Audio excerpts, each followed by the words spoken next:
সুপ্রিয় দর্শক, আসসালামু আলাইকুম। অনুসন্ধানী টাইম চ্যানেলে যুক্ত হওয়ার জন্য আপনাকে অসংখ্য ধন্যবাদ। জানিয়ে দিচ্ছি আমাদের হাতে থাকা সর্বশেষ আপডেট। ধন্যবাদ। আর বরাবরের মতো সর্বশেষ আপডেট জানাতে আপনাদের পাশে আমি সাইমন সুজন। দিল্লির মোদির রাতের ঘুম হারাম, বাংলাদেশ পাকিস্তান হঠাৎ এমার্জেন্সি পরমাণু সমরাস্ত্র ডিল।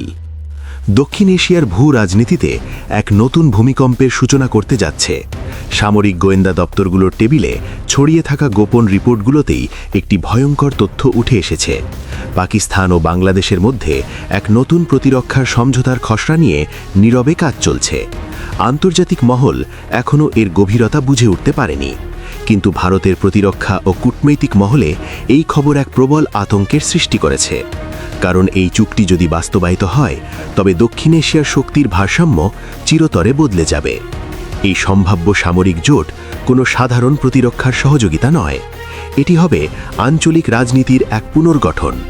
গত এক বছরে একাধিক সূত্রে জানা গেছে, ইসলামাবাদ ও ঢাকা একাধিকবার গোপন বৈঠকে বসেছে। তাদের মূল উদ্দেশ্য হল সৌদি আরবের মতো একটি সামরিক সহযোগিতা কাঠামো তৈরি করা। পাকিস্তানি সাংবাদিক আব্দুল মালিক সম্প্রতি এক প্রতিবেদনে লিখেছেন, অন্তত 8টি মুসলিম দেশ পাকিস্তানের সঙ্গে প্রতিরক্ষা চুক্তির আগ্রহ প্রকাশ করেছে, যার মধ্যে বাংলাদেশ অন্যতম। এই প্রক্রিয়ার নেতৃত্ব দিচ্ছে দুই দেশের প্রতিরক্ষা মন্ত্রণালয়।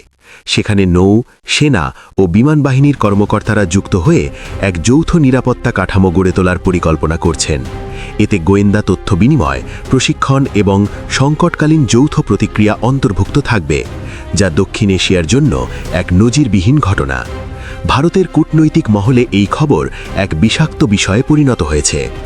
আন্তর্জাতিক সংবাদ মাধ্যম দ্য ডিপ্লোম্যাট লিখেছে, বাংলাদেশ ও পাকিস্তানের ক্রমবর্ধমান ঘনিষ্ঠতা ভারতের জন্য এক কৌশলগত চ্যালেঞ্জ। ভারতের সংবাদ মাধ্যমগুলো এক স্নায়ুযুদ্ধময় পরিবেশ সৃষ্টি করেছে।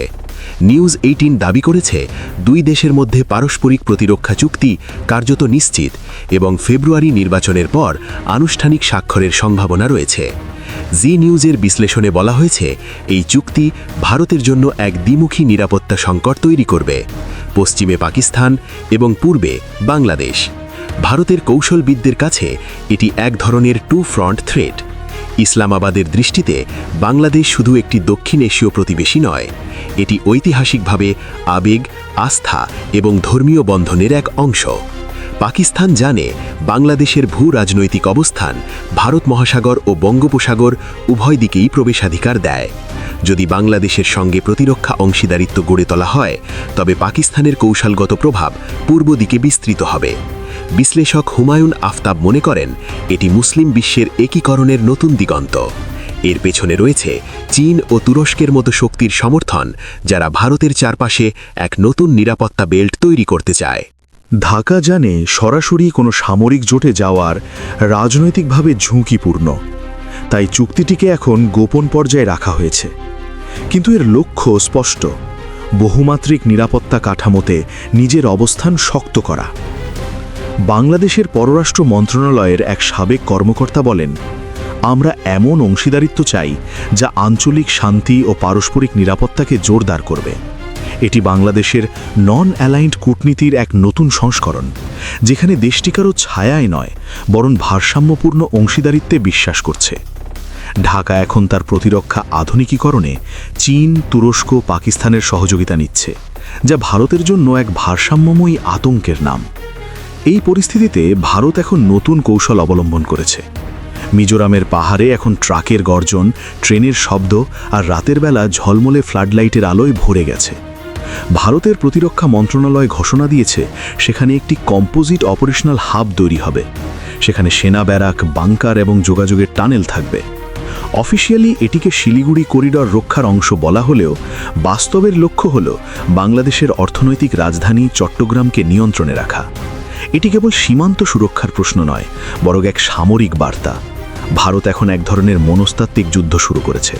তারা আন্তর্জাতিক পরিসরে এমন বয়ান তৈরি করেছে যে ভারতে উগ্রবাদ বাড়ছে এবং সাধারণ মানুষ ভারতের হস্তক্ষেপ চায়।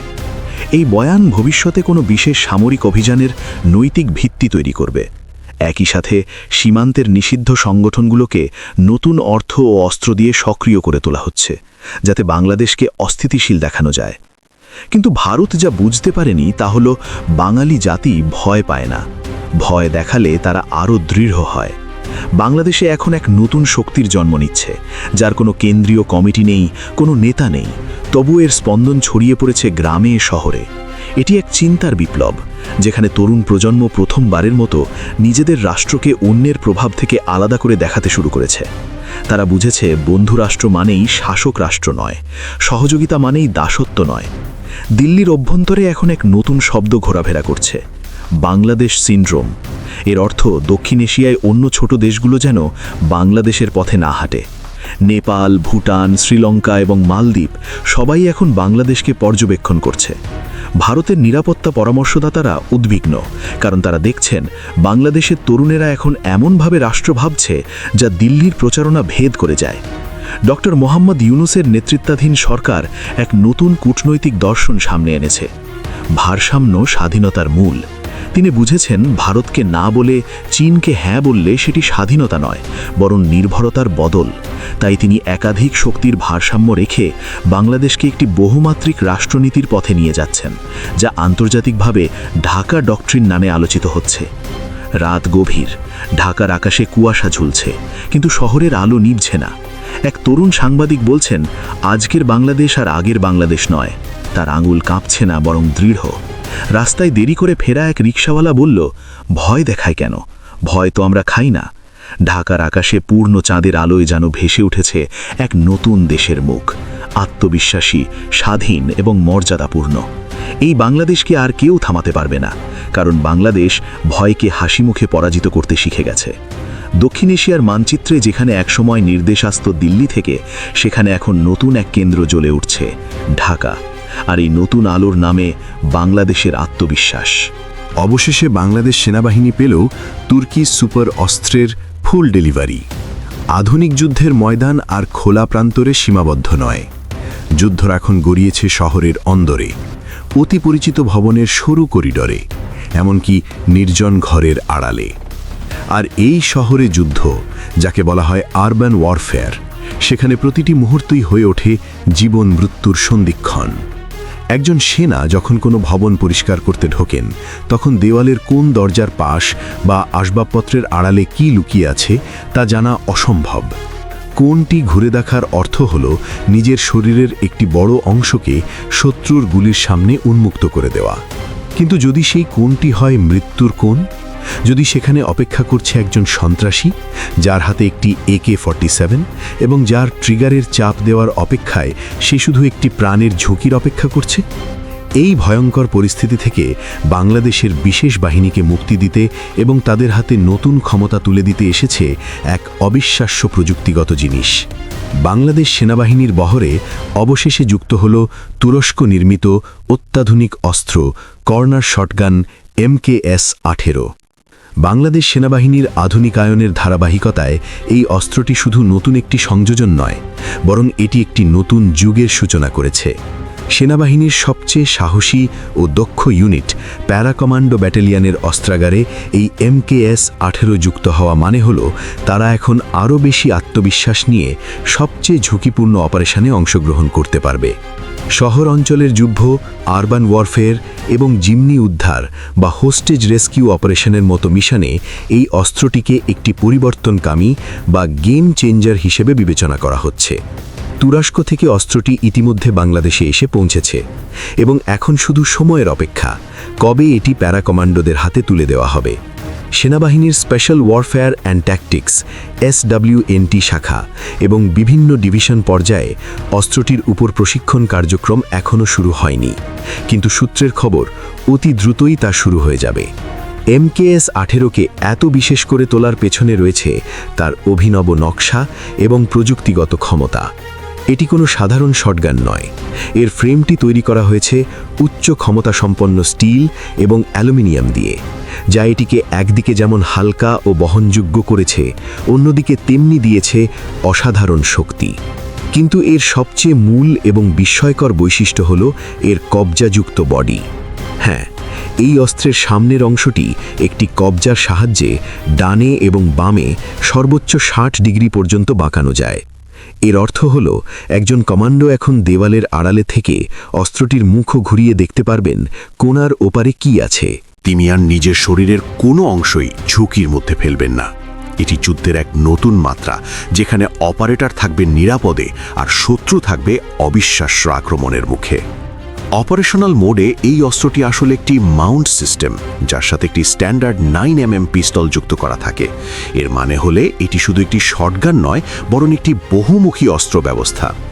ফ্লেক্সিবিলিটির দিক থেকেও এটি সেরা, কারণ এর সামনের অংশটি অত্যন্ত মসৃণভাবে ঘোরানো যায়, যা সরু গলি বা রুম ক্লিয়ারিং অপারেশনের জন্য খুবই সহায়ক।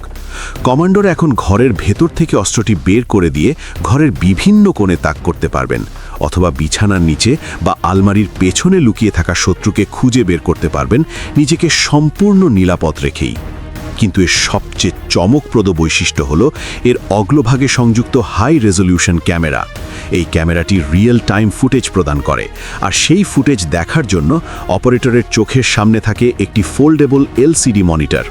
এর মাধ্যমে সেনা তার মাথা বের না করে আড়াল থেকে শত্রুর অবস্থান দেখতে পারে। এটি যেন অপারেটরের একটি অতিরিক্ত চোখ, যা দেখতে পারে সে যেখানে নেই।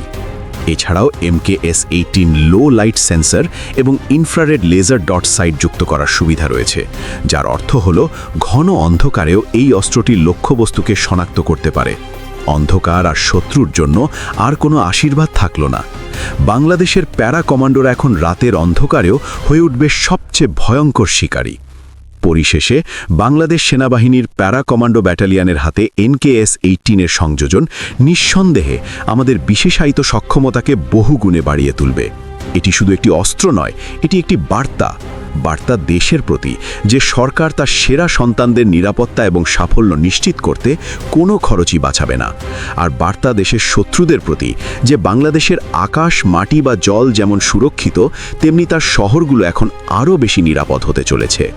তুরস্কের সাথে বাংলাদেশের ক্রমবর্ধমান প্রতিরক্ষার সহযোগিতার আরেকটি উজ্জ্বল দৃষ্টান্ত এই MKS-18 যুদ্ধের দাবা বোর্ডে বাংলাদেশের জন্য এনে দিল একটি নতুন ও শক্তিশালী গুটি। সুপ্রিয় বন্ধুগণ, আপনার মূল্যবান মতামত জানিয়ে দিন আমাদের কমেন্ট বক্সে।